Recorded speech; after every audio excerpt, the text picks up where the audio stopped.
जय हिंद साथियों, पिछले कई दिनों से देश के प्रधानमंत्री नरेंद्र मोदी जी इतने बड़े महाघोटाले पर खामोश हैं। जी हां, दुनिया की सबसे बड़ी पार्टी भारतीय जनता पार्टी, दुनिया की सबसे बड़ी पार्टी के नेता नरेंद्र मोदी जी दुनिया के सबसे बड़े घोटाले पर खामोश हैं। और खामोश इसलिए है कि यह घोटाला सिर्फ अडानी घोटाला नहीं है, यह घोटाला है मोदी अडानी घोटाला। और ये बात मैं इसलिए कह रहा हूं कि नरेंद्र मोदी जी के ही संरक्षण में सारे घोटाले और भ्रष्टाचार अडानी ने किया है। कैसे किया है? मोदी जी ने ही कोयला दिया, मोदी जी ने ही गैस दिया, मोदी जी ने ही बिजली दिया, पानी दिया, सड़क दिया, सीमेंट दिया, स्टील दिया, सी पोर्ट दिया, एयरपोर्ट दिया। यानी आकाश से लेकर पाताल तक सब कुछ नरेंद्र मोदी जी ने अपने मित्र अडानी को सौंप दिया। और इतना ही नहीं किया, व्यापार चलाने के लिए 2.5 लाख करोड़ रुपए का कर्जा दिया। याद रखिएगा, 2.5 लाख करोड़। जीरो लगाते लगाते आप थक जाएंगे। बेरोजगार को नौकरी नहीं मिल रही है, अगर वो अपना व्यापार करना चाहे तो उसको 2.5 लाख रुपए का कर्जा नहीं मिल सकता। गरीब को अपनी बेटी की शादी करनी हो तो 2.5 लाख का कर्जा नहीं मिल सकता। किसान को अपने फसल के लिए 2.5 लाख रुपए चाहिए तो नहीं मिल सकता, उसकी चप्पल घिस जाएगी 2.5 लाख रुपए लेने के लिए। लेकिन अडानी को नरेंद्र मोदी जी ने 2.5 लाख करोड़ रुपए का कर्जा दिया। इतना ही नहीं, जब व्यापार में घाटा होने लगा तो 84,000 करोड़ रुपए माफ किया। आपको सुनने में शायद गलती हो गई, 84,000 नहीं, 84,000 करोड़। आपका 84,000 का भी कर्जा माफ नहीं होगा, लेकिन अडानी को 84,000 करोड़ का कर्जा मोदी जी माफ कर देते हैं। अब कल्पना कीजिए कि एक व्यक्ति को अमीर बनाने के लिए क्या क्या नहीं किया हमारे प्रधानमंत्री नरेंद्र मोदी जी ने। और उस व्यक्ति ने क्या किया? 38 फर्जी कंपनियां दुनिया के टैक्स हेवन कंट्रीज में खोली, जहां पर कि कर की छूट होती है, जैसे मॉरिशस, करीबियाई देश। और वहां क्या घोटाला किया इस व्यक्ति ने?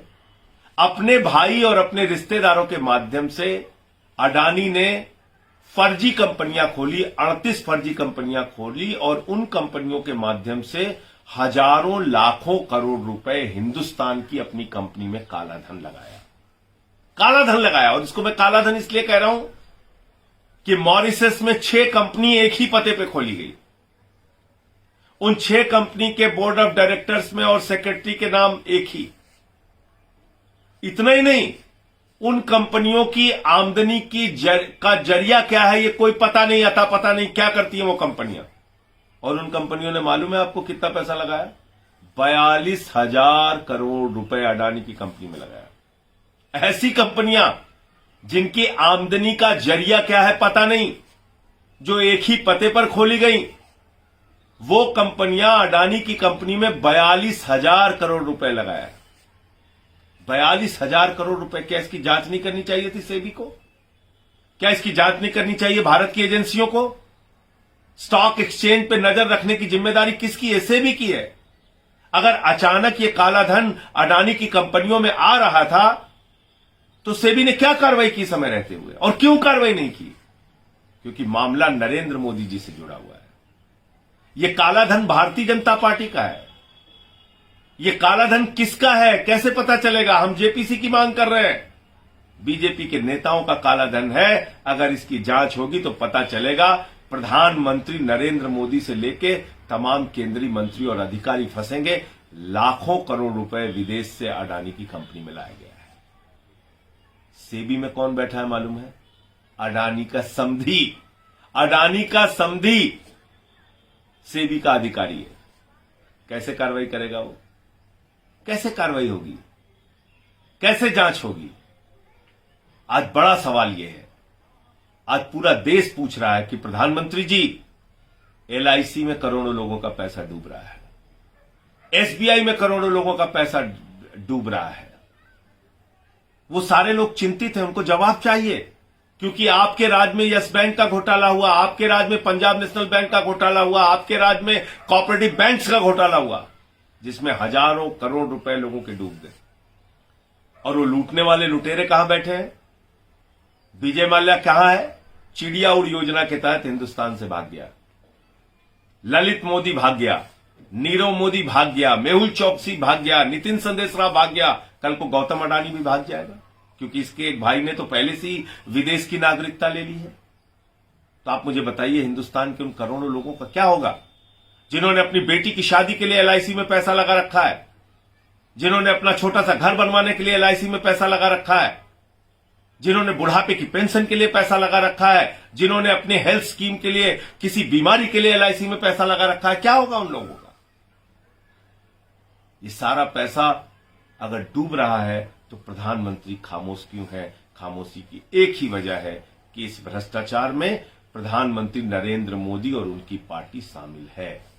ये मोदी अडानी का महाघोटाला है। इसलिए मैंने संसद में नारा लगाया था, मोदी अडानी भाई भाई, देश बेचकर खाई मलाई।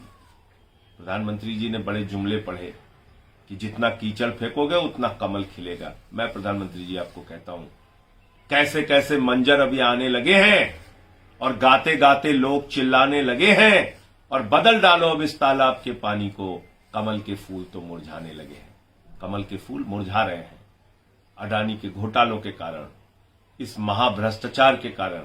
इसकी जेपीसी से जांच कराइए प्रधानमंत्री जी, तभी दूध का दूध पानी का पानी हो पाएगा। और यही हमारी मांग है, पहले दिन से हम यही कह रहे हैं कि इसकी जेपीसी से जांच कराओ। इसमें बहुत बड़ा घोटाला है। किसका पैसा विदेशों से हिंदुस्तान आया काला धन के रूप में? आतंकवादियों का, केंद्रीय मंत्रियों का, अधिकारियों का, या प्रधानमंत्री नरेंद्र मोदी का? ये जांच के बाद पता चलेगा। आज पूरी की पूरी पार्टी, भारतीय जनता पार्टी, अडानी के काले धन से चलती है, याद रखिएगा। और अडानी के काले धन का इस्तेमाल देश की सरकारों को गिराने के लिए किया जाता है, याद रखिएगा। खोखा खोखा करके भारतीय खोखा पार्टी विधायकों को खरीदने, सरकारों को तोड़ने फोड़ने में इन पैसों का इस्तेमाल करती है। सड़क पर उतरिए, आवाज लगाइए। सदन में आपका छोटा भाई आवाज लगाएगा। सड़क पर आप सब लोग मिलकर एक स्वर में सवाल पूछिए प्रधानमंत्री से, इस महाघोटाले पर, मोदी अडानी महाघोटाले पर। जय हिंद।